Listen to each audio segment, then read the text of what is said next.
eléyìí lágbára o ẹ̀yin èèyàn Abolore sọ gbáǹkọ́gbì ọ̀rọ̀ jáde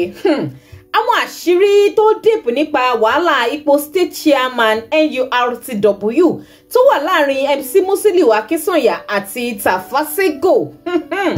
Abolore sọ gbólóhùn kan jáde tó lágbára gidi gan pé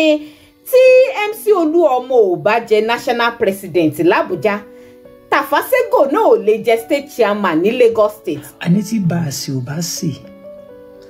bá a là ò lè rí nǹkan kan lá tó Olúọmọ ò bá jẹ pírẹsidẹ́ǹtì Mr. ọ̀gá yín àbí Sego Mr. Sego kò lè lọ́bì kankan kò lè jẹ nǹkan kan. ṣe rí i pé wọ́n ti sọ̀rọ̀ ipò jíjẹ nínú ẹgbẹ́ NURTW di ikú ń dẹ̀dẹ̀ náà ń dẹ̀kú. àwọn team MC Olúọmọ wọn dúró lórí wípé tí MC Olúọmọ ò bá dé Àbújá tí ò bá rí Àbújá wọ̀ kó jẹ national president kí Tafasego náà gbàgbé wípé òun lè di Èkó mú rárá. bí làwọn team Sego Nation náà dúró lórí wípé tó bá fẹ́ dogun kó dogun tó bá fẹ́ dọ̀tẹ̀ kó dọ̀tẹ̀ àwọn ò fẹ́ MC Olúọmọ mọ́ ni Tafasego làwọn fẹ́ kó jẹ́ state chairman àwọn kí MC Olúọmọ kó máa lọ. ẹ̀yin èèyàn amọ́bẹ̀rẹ̀ kan tó ti ń ta pátasẹ̀ nínú tèmi ó ní pé ṣé national president wọn lọ́wọ́lọ́wọ́ ìyẹn Bàrúwá ṣó ti already declare wípé òun ò fẹ́ lọ fún another tenure ni àbí báwo abákan try láti force Bàrúwá out of the way kán fi MC Olúọmọ sí torí bí wàhálà gbogbo rògbòdìyàn wọn tó máa ń di pé wọ́n ń yọ àdá wọ́n ń yọ ọ̀bẹ síra wọn bó ṣe máa ń bẹ̀rẹ̀ rèé díẹ̀díẹ̀ o ẹ̀yin èèyàn ọ̀rọ̀ ìgbẹ́nu tán o.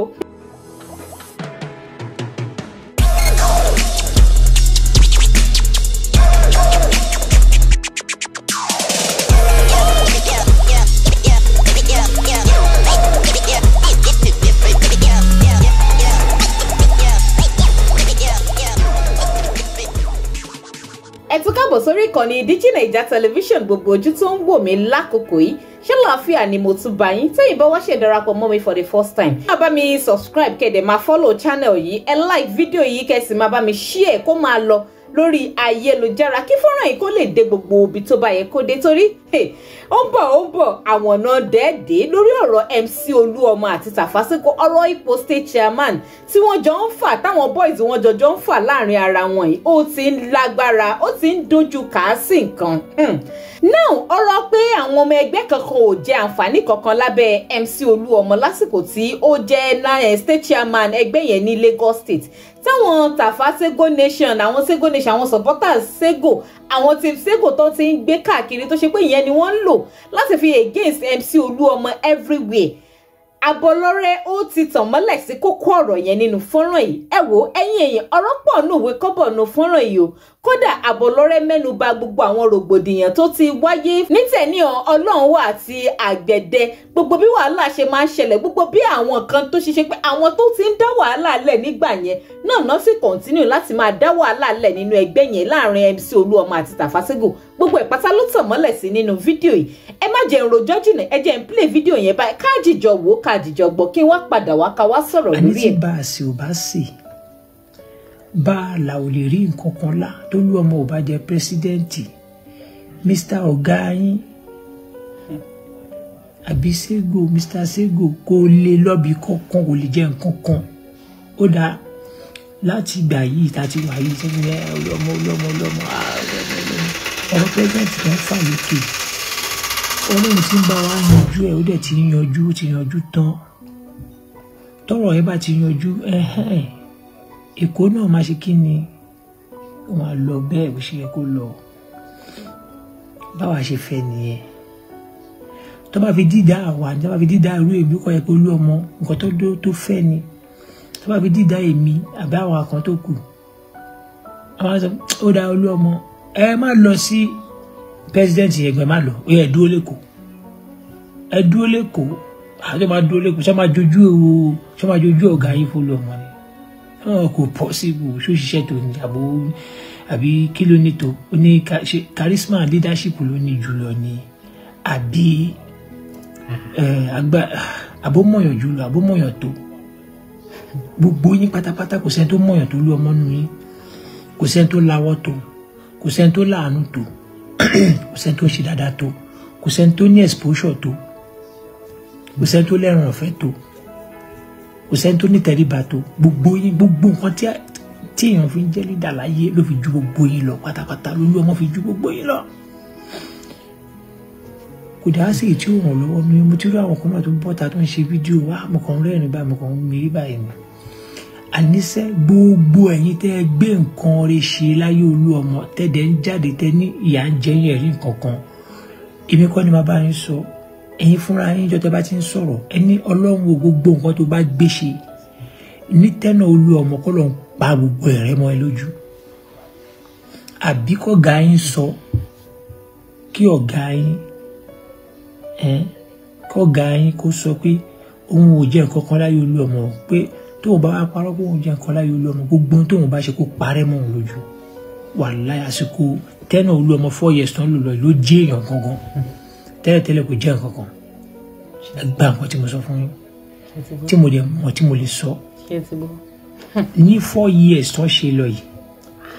ẹ lọ wo gbogbo ẹ̀yin, mo challenge gbogbo àwọn ọmọ Lagos Island, àwọn ọmọ Èkó, àwọn gbogbo ọmọ Lagos Island pátápátá, mo challenge gbogbo yín. Mi challenge yín fún jà o, mi challenge yín fún, mo challenge yín pé kẹ́ járọ̀ mi ni o. Gbogbo ẹ̀yin ọmọ Lagos Island pátápátá,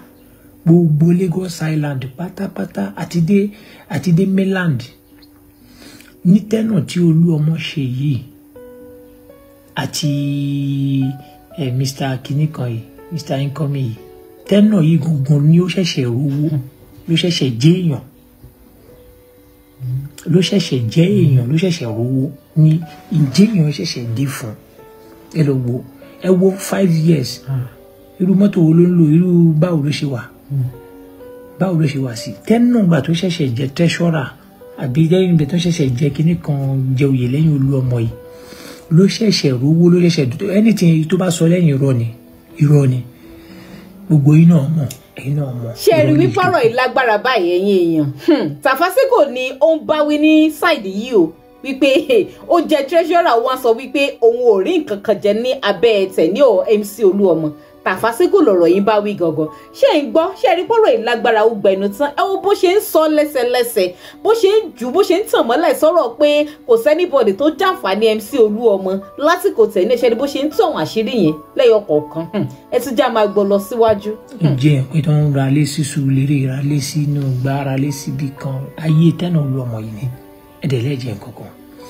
Mo rí kan náà, ẹ̀yàn náà tó bá wà látẹ̀kù tó ń bọ́ sára Olúọmọ ṣe kinní kan. Láyé tẹ́nà Olúọmọ yìí ni wọ́n náà dẹ́n tó ń ra mọ́tò ńlá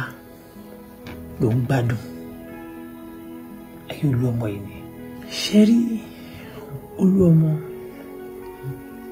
gbogbo ló fi jìnnà sí wọn. Ẹ̀yin náà wọ́n máa fi bí ṣó lórí. Kéèyàn gbé 20 million fún yàn, ó gbé 20 million fún yàn, kó wá dá 7 million, kó má tí ì dá 13 million tó kù padà. Ìyẹn J-Plon ni mo sọ yẹn o. Ó dẹ̀ lóhun ìjà ló dé lórí ìdòwe ṣẹ́ ẹ̀. Ẹ̀bẹ̀rẹ̀ pé kí ló ń kó wọn sí, kí ló ń fowó wọn ṣe. Ẹ wo Siro, ara ọmọ ẹ ò yá o, nígbà tí ara ọmọ ẹ ò yá. Bọ̀bọ́ yẹn mo dẹ̀ wá láìkẹ́ o, tí máa ń dọ́dọ̀ ọ̀rọ̀ Siro máa ń fẹ́ kó lórí ọ̀rọ̀ ẹ̀. Mo láìkẹ́ personally, tó ní kankan tí mo fi láìkẹ́. Ó lọ́ understanding o. Mo Siro yẹn,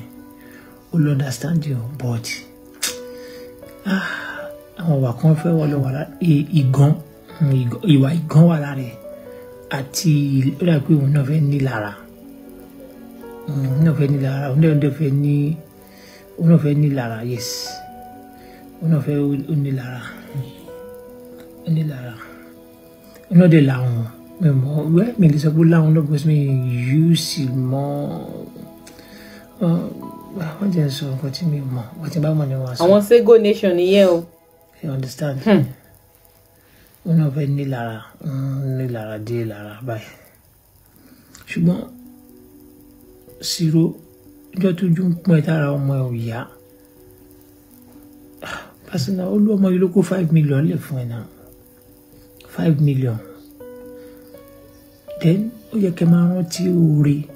Kọ́ ni mo sọ pé o ní lára ẹ̀dẹ̀ ní lára burúkú lára, ìlara tó ní lára ni pé ẹ̀yin lẹ gún Olúọmọ kákọ́sì ni ẹ̀yin lẹ gún Olúọmọ yín lẹ fẹ́ pa bọ̀bọ̀ yìí tún wá débẹ̀ ẹ̀yin ìjọba ṣe yẹn rí bọ̀bọ̀ yìí tún wá dé chairman kò lo agbára yẹn fún yín tún ṣe fún yín lóúnjẹ kí lẹ fẹ́ ṣe ti rí pé gbogbo ọ̀tá kọ́ lèèyàn máa ń dáríjì gbogbo ẹni tó bá ń bẹ ṣọ̀tá gbogbo nǹkan ni kò dáríjì o àwọn tó ọ̀tá tó bá ti rí pé ọ̀tá burúkú lélẹ́yìí tó lé ẹ tí ọwọ́ ẹ ò mọ̀ ẹ tètè jìnnà sí wọn Siro gbogbo yín tẹ gún Olúọmọ tẹ fẹ́ pa ìgbà tó Olúọmọ jẹ pírẹsidẹ́ǹtì gbogbo àwọn olóṣèlú àtàwọn oríṣiríṣi tó dìde tó ń bẹ Olúọmọ Siro yìí tó ń bẹ Olúọmọ tó ń dìímú lẹ́sẹ̀ ọ̀gá mi jọ ìgbà ìmọ̀ ní kinní kan àwọn kan sọ̀rọ̀ gba ìgbà ẹni lókè sí ń sọ̀rọ̀ lókè sí sọ pé winner take all bọ Olúọmọ ní ojúlówó ojú ṣàánú tá a bá bára wa tá a bá parí ìjà lénìí a lè jajajajajajaja kú ẹjẹ àdáríjìra wa Olúọmọ yìí tó dáríjì yín ẹtún jọ ń ṣe ẹtún jọ ń jẹ ẹtún jọ ń rẹ́rìn sí ayé àṣẹrin ikú lẹ ṣe ń rìn sí. ẹ̀yin yìí ẹ̀yin kákọ́sì yìí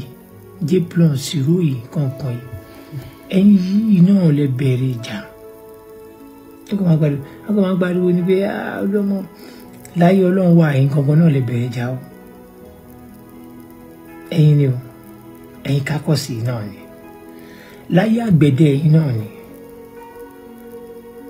nǹkan máa sọ pé Olúọmọ ló jà Olúọmọ kọ́ ẹ̀yin yìí náà lè máa kọ́kọ́ lọ dájà lè máa bọ́ sáàrin wọn lè máa wá ibi títí àti máa bẹ̀rẹ̀ nǹkan sọ máa kọ́kọ́ táwọn àwọn chairman rí tí wọ́n bá ń wọlé tó bá ń wọlé sáàrin ara wọn wọ́n máa ń wọlé wọ́n máa ń nífẹ̀ẹ́ ara wọn wọ́n máa ń bára wọn ṣe. ẹ̀yin yìí gangan ni kú àwọn èèyàn ò fura sí yín ṣe láwọn kákọ́sì tó ń da Lagos State tó ń da NURT tó ń da láàmú yìí òun làwọn young people tó kóra wọn jọ yìí láyé Ọlọ́run wà tẹ́ bá lọ flashback sẹ́yìn Ọlọ́run wà àtẹ́msí wọ́n jọ wọlé on a young executive officers Ọlọ́run wà àtẹ́msí jọ wọlé papọ̀ àárín Ọlọ́run wà àtẹ́msí ó dàn tó máa ń pariwo bá wa rí sí ọdún àwọn pípù yìí àwọn kẹ́ni má ní èèyàn yìí náà lọ kó sí wọn láàrin lọ dájà yẹn lẹ lọ́jọ́ kíjà yẹn le ìyẹn tún lọ ó tún dá ayé àgbẹ̀dẹ àwọn the same set of people yìí náà ni wọ́n máa ń kó sí wọn láàrin tí nǹkan kékeré bá ṣẹlẹ̀ wọ́n máa jẹ́ kí nǹkan yẹn fẹ̀ lójú wọ́n máa wáyé sí débi pé ọmọ wa yín nǹkan burúkú yẹn sí wọ́n máa jẹ́ kí nǹkan yẹn lé gan the same set of people yìí náà ni now ìyẹn náà títí wá lọ ó tún wá dáyé Ségò àtOlúọmọ the same set of people yìí náà ni ẹ̀yin èèyàn ó yẹ kí the same set kò sáwọn lomi o the same set of people yìí náà ni